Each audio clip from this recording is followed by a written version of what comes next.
അങ്ങനെ നമ്മുടെ മമ്മൂക്കയുടെ പുതിയ സിനിമ കളംകാവൽ ഷൂട്ടിങ്ങൊക്കെ കഴിഞ്ഞിട്ട് കുറേ നാളുകളായി. മമ്മൂട്ടി അറിയാം, അസുഖങ്ങളെ തുടർന്ന് ഒരു 8 മാസം ഇവിടെ ഉണ്ടായിരുന്നില്ല. അതിനുശേഷം തിരിച്ചു വന്നതിന് ശേഷമുള്ള ആദ്യത്തെ സിനിമ റിലീസാണ്. നല്ല ഒരു പ്രതീക്ഷയുള്ളൊരു സിനിമയാണ്. ഞാൻ വളരെയധികം കാണാൻ ആഗ്രഹിക്കുന്ന ഒരു സിനിമയാണ്. മമ്മൂക്കയുടെ പുതുമകളിൽ ഒരു വ്യത്യസ്തമായിട്ടുള്ളൊരു സിനിമയായിട്ടാണ് പ്രതീക്ഷിക്കുന്നത്. അപ്പോൾ അതിൻ്റെ ട്രെയിലർ ഇന്ന് റിലീസ് ചെയ്തു. ഒറ്റ വാക്കിൽ പറഞ്ഞാൽ ഗംഭീരം എന്നാണ് പറയാൻ പറ്റുന്നത്. കാരണം എല്ലാ ഒരു ജിജ്ഞാസ നമുക്ക് ഈ സിനിമ എങ്ങനെയായിരിക്കണം, ഈ സിനിമ കാണാം. 27-ാം തീയതിയാണ് റിലീസ്. 27-ാം തീയതി റിലീസിൻ്റെ അന്ന് തന്നെ പോയി കാണണമെന്ന് നമ്മൾ ആഗ്രഹിക്കുന്ന രീതിയിലാണ് ട്രെയിലർ പുറത്തുവിട്ടിരിക്കുന്നത്. മറ്റൊന്നുമല്ല, ഇതിൽ ആദ്യം തന്നെ ഒരു വ്യക്തി ഒരു ഇൻസിഡൻറ്റിനെ പറ്റി പറയുന്നത് കാണിക്കുന്നുണ്ട്. അത് ചിലപ്പോൾ ഒരു യൂട്യൂബ് വീഡിയോയിൽ പറയുന്ന ഒരു ഇൻസിഡൻ്റ് ആയിരിക്കാം, അത് ചിലപ്പോൾ കഥയായിട്ട് ബന്ധമുണ്ടാവില്ലായിരിക്കാം.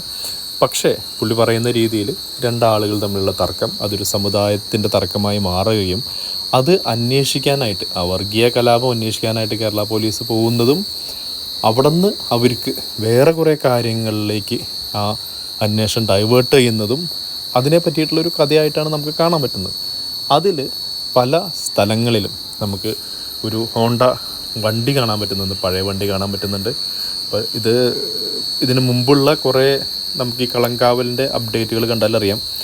ഇതിനു മുമ്പ് കുറേ മമ്മൂക്ക തന്നെ കുറേ കൊലപാതകങ്ങൾ ചെയ്യുന്ന ഈ ഒരു ഭാവങ്ങളുണ്ടായിരുന്നു. അപ്പോൾ ഇതൊരു പക്ഷേ സീരിയൽ കില്ലിംഗ് ആയിരിക്കാം. അതിൽ മമ്മൂട്ടിയുടെ റോൾ എന്താണ്? വിനായകനാണ് പോലീസായിട്ട് അന്വേഷിക്കുന്നത്. വിനായകൻ്റെ റോൾ എന്താണ്? പിന്നെ എന്താണ് ആ സംഭവം? ഈ സമുദായത്തിൻ്റെ പ്രശ്നങ്ങളും വർഗീയ ലഹളയും അതിൻ്റെ ബാക്കിൽ നടക്കുന്ന ഒരു ബാക്ക് ഡ്രോപ്പായിട്ട് വരുന്ന എന്ത് സംഭവമാണുള്ളത്? അതിനുശേഷം ലാസ്റ്റ് മമ്മൂക്കയുടെ ഒരു ചെറിയ ഷോട്ട്, അതും മമ്മൂക്കനെ കാണിക്കുന്നില്ല, അദ്ദേഹത്തിൻ്റെ ഒരു നിഴൽ പരമായ രൂപം, അതിലൊരു സിഗരറ്റ് വലിച്ചിട്ട് ഇങ്ങനെ ഗോളങ്ങൾ വിട്ടുകൊണ്ടിരിക്കുന്ന ഉഗ്രൻ ഷോട്ടായിട്ടുണ്ട്. നമ്മൾക്ക് എന്തിനെ കൊല്ലുമ്പോഴാണ് ഏറ്റവും സുഖം കിട്ടുന്നതെന്നുള്ളൊരു ചോദ്യവും അതിലുണ്ട്. അപ്പോൾ അതിൽ ഒറ്റ നോട്ടത്തിൽ നമ്മൾ വിചാരിക്കുന്നത് എന്താണ്? മമ്മൂക്ക കുറേ പേരെ കൊല്ലുന്നു, എന്തെങ്കിലും വാലിഡ് റീസൺ, അതിനന്വേഷിച്ച് വിനായകൻ വരുന്നു.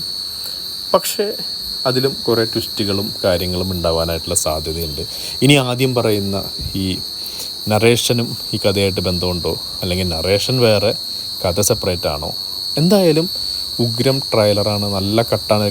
അത് കട്ട് ചെയ്ത് എഡിറ്റ് ചെയ്തിട്ടിരിക്കുന്നത് നല്ല സൂപ്പറായിട്ടുണ്ട്. ബാക്ക്ഗ്രൗണ്ട് സ്കോർ ആണെങ്കിലും അതിൻ്റെ ചില ഷോട്ടുകൾ എല്ലാം എനിക്ക് വല്ലാതെ ഇഷ്ടപ്പെട്ടു. കാരണം ഈ ട്രെയിലർ കാണുന്നതിന് മുമ്പ്, ഇതിന് മുമ്പുള്ളൊരു കളംകാവലിൻ്റെ ഒരു ഫസ്റ്റ് ലുക്ക് പോസ്റ്ററൊക്കെ വന്നു കഴിഞ്ഞപ്പോൾ നമുക്കൊരു കാണണം, നമുക്കൊരു ഒരു പുതിയ വ്യത്യസ്തമായിട്ടൊരു ചിത്രം ആയിരിക്കും. അപ്പോൾ അതൊന്ന് കണ്ടു നോക്കാം എന്നുള്ളൊരു ആഗ്രഹമായിരുന്നെങ്കിൽ, ട്രെയിലർ കണ്ടു കഴിഞ്ഞപ്പോൾ എന്തായാലും ഇതൊന്ന് എന്താണ് സംഭവം എന്നുള്ളൊരു ആകാംക്ഷ നമുക്കൊരു കൂടുതലായിട്ട് വരുന്നു. പ്രത്യേകിച്ച് ഇൻവെസ്റ്റിഗേറ്റീവ് ത്രില്ലറും അല്ല അങ്ങനെയുള്ള സിനിമകൾ ഇഷ്ടപ്പെടുന്ന ഒരാൾക്കാർ, എനിക്ക് അങ്ങനെയുള്ള സിനിമകൾ ഇഷ്ടമായതുകൊണ്ട് തന്നെ അതിൻ്റെ ആ ഒരു ട്രെയിലർ പോയേക്കുന്നൊരു രീതി നമുക്ക് വളരെയധികം ഇഷ്ടപ്പെടുന്നതാണ്, ആകാംക്ഷ ജനിപ്പിക്കുന്നതാണ്. എന്തായിരിക്കും ഈ പടം, എങ്ങനെ ഉണ്ടായിരിക്കും എന്ന് കാണണമല്ലോ, ഫസ്റ്റ് ഡേ തന്നെ ഒന്ന് കണ്ടാൽ കൊള്ളാം എന്നുള്ളൊരു ആകാംക്ഷ ജനിപ്പിക്കുന്ന ഉഗ്രനായിട്ടൊരു ട്രെയിലർ എന്നാണ് എനിക്ക് പറയാനുള്ളത്.